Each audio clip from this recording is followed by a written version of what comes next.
What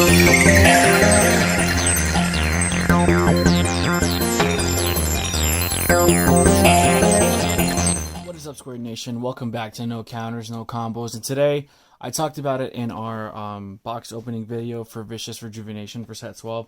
We're going to kind of go over a tally of what was pulled for the case that CGU opened for their store inventory.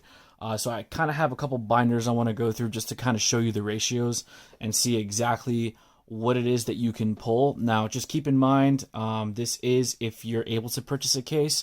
This is more along the lines of what to expect. I believe there are some fixed ratios, but not everything is fixed. So the first thing we're going to start off with is the leaders. And you can see we have the announcer reprint leader or the announcer reboot leader here in the middle, as well as the Bergamo reboot leader over here. You can see them here in the binder. And the other leaders basically are just the foil versions of the leaders from the set. So in one case, you should be able to get at least one copy of each leader foil. There's 2 leaders per every color, so there's a total of 10 leaders in set 12, not including Bergamo and announcer. So there's a total of 12. It looks like per case, you're guaranteed one of each of the reboot leaders. So the box toppers you'll get, they do seem kind of fixed as far as that goes. Now, these are not the only foil leaders that you will pull. You'll pull a couple of more, so you'll have a couple of extra. But for the most part, you should be able to pull at least one of every leader foil, including the reboots from the box toppers, okay? So that's just for the leaders there. As you can see here, we organized them in the binder, which we'll be adding more to here in the future, just so you guys can have an idea of what to expect from your case opening if you do decide to go that route. So it looks like you're guaranteed 2 secret rares per case. Obviously there are 3 secret rares in the entire set, but you're guaranteed 2 of them. As you can see, the one case that we opened, we did open the box on the channel here that revealed the Supreme Cut of Time secret rare, and the other secret rare in that case was the PyCon Unison. Obviously the PyCon is not Unison, the PyCon secret rare, that's not the one that commands the highest price tag. That would be going to this one, but still $100 for a secret rare is pretty good. So it looks like you're definitely guaranteed 2 secret rares per case, and it looks like if you open up a pack that has an SPR in it that doesn't have another foil card, that box will contain a secret rare. I guess the slots that they did, the secret rare takes up a slot from the uncommon common foils.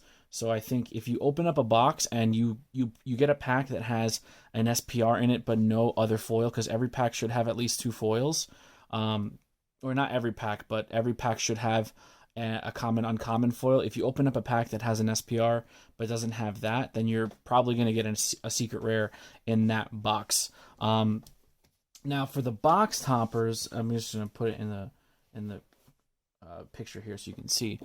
For the box toppers, it looks like it's very interesting. You're guaranteed one of each leader. Okay, so that's 1, 2, and then 3, 4, 5, 6, 7, 8, 9, 10, 11, 12. So you can see you get 1 box topper per box, and it looks like these are fixed ratios. I did some conversating in the community with some guys from my play group here in PA, and this is basically what was guaranteed per case. So you're getting 2 demonic restraints, 2 Return of the King, which is the King Vegeta spell, which I think is fantastic.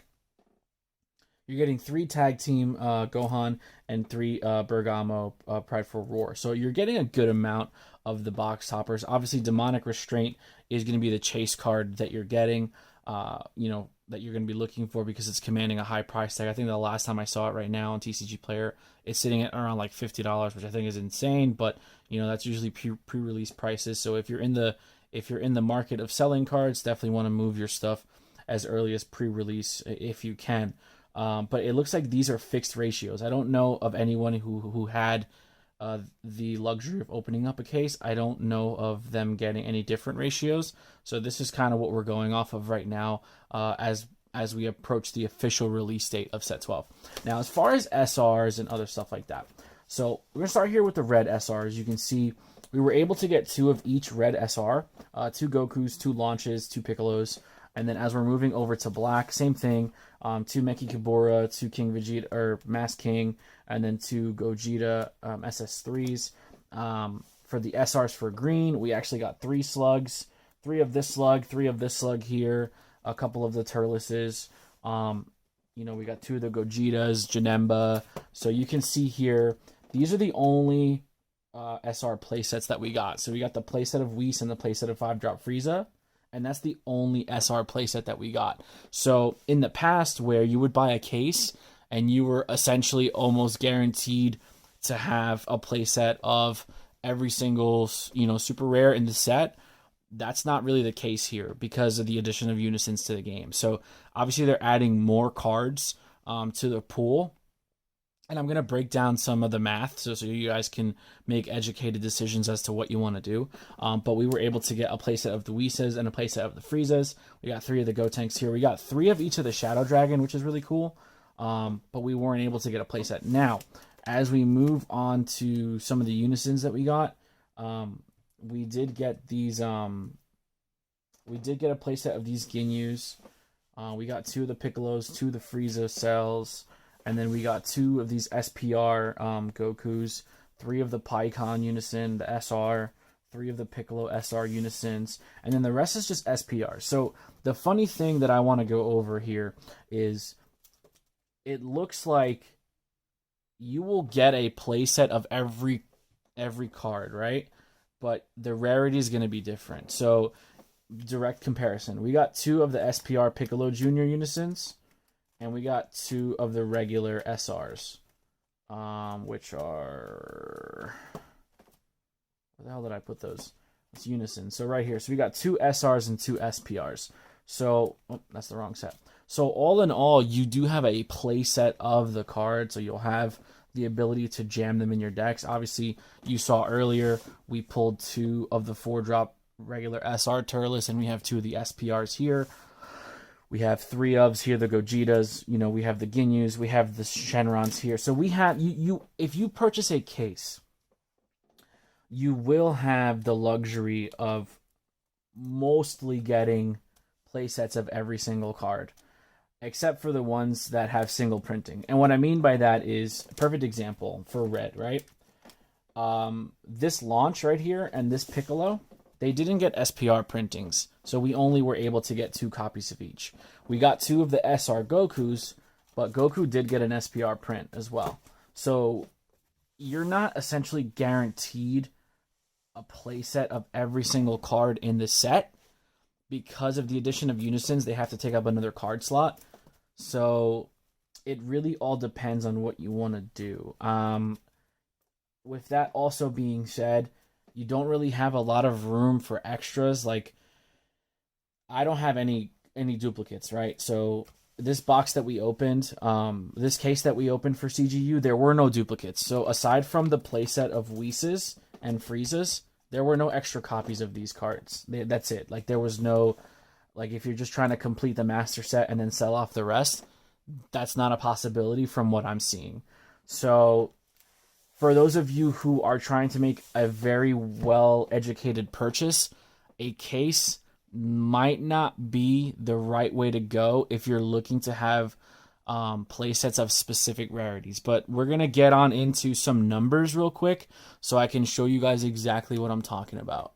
So as we talked about before, when we were going over the binder and what we pulled as far as the case tally for set 12, if we're diving deep into the metrics of the set itself, you can kind of make a better guess or better decision as to what you want to do when it comes to purchasing product, right? So the easiest way to do it is just to go on the Dragon Ball Super website and pull up the actual product.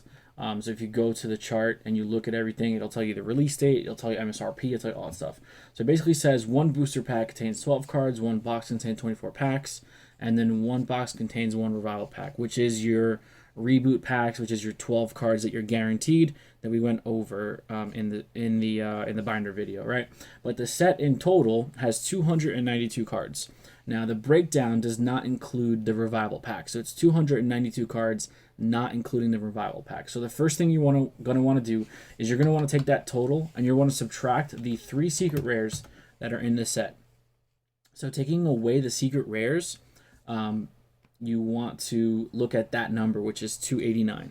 So there's 289 cards in the set.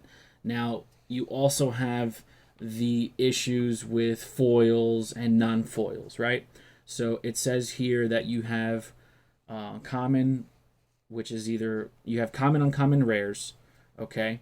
But they can come in foil or non-foil. Then you have your 23 super rares, your 10 SPRs, and your 3 secret rares. But we're going to subtract the secret rares, right? So if you're looking at 289 cards, okay, in the set, let's take away the 10 special rares that we have, right? Because that doesn't really matter for this example. So we're going to subtract the 10 SPRs, giving us a total of 279 cards, common, uncommon, rare, super rare, and basically that's, and your rares. So that's going to be your set, your master set, so to speak. Everything else on top of that is fluff or unnecessary.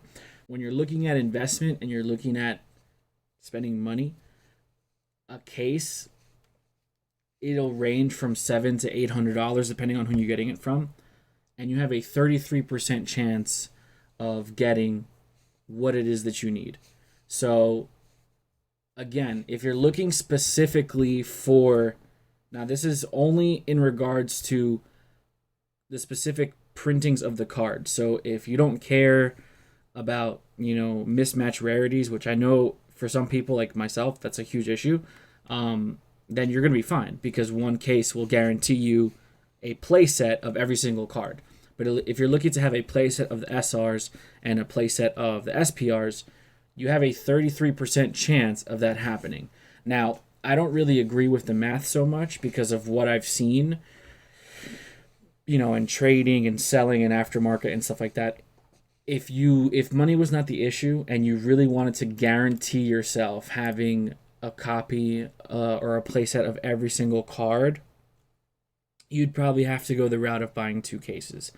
You're going to have a ton of bulk left over, but that's going to be the best, most efficient way to do it. Probably not the most economically friendly way of doing it, but if you wanted to just make sure you guarantee having a copy of every single card, that's probably the best way to do it. It's just to pick up 2 cases. Now I know that's like, saying, oh yeah, go ahead, go spend $1,500 on Dragon Ball.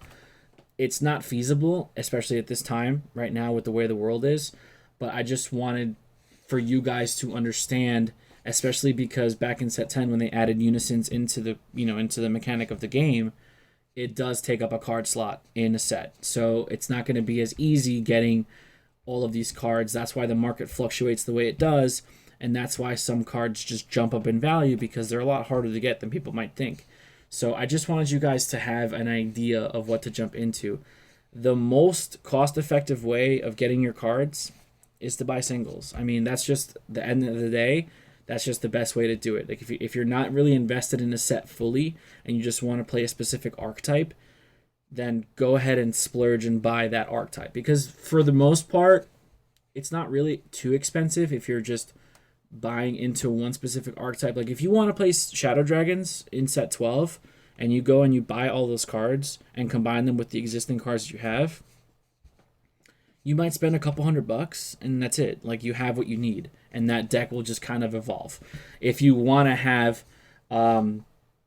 variety, which is what I enjoy because I like playing a lot of casual decks. If you like playing different stuff every week, then you might have to go up in value when it comes to your purchases. So it's to each his own. If you're focusing more on the budget aspects of the game, I would just pick up a couple boxes, see what you can piece together, and then just make really smart trades. If you're into the whole budget aspect, but you're okay with playing it a little risky, you can invest in a case, take what you need, sell what you don't, and then hopefully that money will circumvent your loss, and then you could dump it into what you're missing. So if you're looking at ratios and stuff like that, you know what cards are guaranteed in the set. You can kind of use that to your advantage. Like if you know that you're guaranteed 2 demonic restraints, but you don't want to play Broly, you can sell those demonic restraints, get your $100, and then flip it into whatever cards it is that you need to, you know, facilitate your deck. You know that you're going to get a guaranteed 3 SS3 tag team Gohans. You know you're going to get your guaranteed 3 Bergamos. You know you're going to get your guaranteed leaders. So if you take all that and you know, add everything up and you say, okay, what's my value of these cards that I know I'm guaranteed? You could then put that money towards stuff that you're missing. Or if you accumulate enough with the cards that you currently have, you can buy another case and then just replace what you've lost. So, for example, if you want to make the gamble of buying a second case, you can sell whatever's guaranteed, and then you just replenish it from what you're guaranteed from your second case. So that, for example, you would sell 2 of your Bergamos, 2 of your Gohans. You wouldn't sell any of your field spells if you wanted to keep them, and then you would just sell your leaders because you know you're going to get them back in the next set. And then if that's what you want to go. If you're not playing Broly, you sell your 2 demonic restraints, and you sell the 2 new ones that you're going to get. So there's a lot of different ways of recycling your, you know, card budget, so to speak, to make sure that it benefits you in the long run. Now, unfortunately, with the way the world is, we're not really guaranteed any type of timetable as to when we can go back and start playing at locals again. But if you're in an area that practices social distancing and has, you know, the safety ramifications to support a local tournament safely, then obviously you're in a really good spot because you can go and play and you can make trades and stuff like that. So it's just some food for thought. I've never really done a video like this before, so I do apologize for the length of it if it's a little longer than most. But I just kind of wanted to get the financial side of Dragon Ball spoken about because it is a big decision. You know, not a lot of people have $700 to $800 lying around that they could just go splurge on something that's going to be no ROI, right? You're not going to get a return of investment for the most part on anything that's hobby based. It just doesn't work unless you play Magic and you're just super lucky with your pulls. You're not really going to get a lot of ROI unless you sell off like super expensive cards like secret rares and stuff like that. If you're just in it for the thrill of pack opening, then just buy a case, open all the packs, sell all the expensive stuff, and try to break even. That's the best thing I could say. But for the most part, I just kind of wanted you guys to know your options. I'm lucky enough to have a really good friend and sponsor in Computer and Gaming Universe, so it doesn't really hurt too much financially to pick up some of this stuff. And I always have a really nice, healthy balance of store credit, so I just kind of go with it that way. But for the most part, I have to figure out, my biggest task is figuring out how to get rid of all this extra bulk. So with that being said, I hope you guys enjoy this type of video. I'll probably try to do these with every set that comes out, which is every couple other months or so. But let me know in the comment section down below what you guys think. What's your approach to purchasing product in the Dragon Ball Super card game? Don't forget to like, comment, subscribe, hit the notification bell so you can stay up to date with everything, no counters, no combos. We really appreciate the support, and we'll see you guys in the next video. Be there or be squared.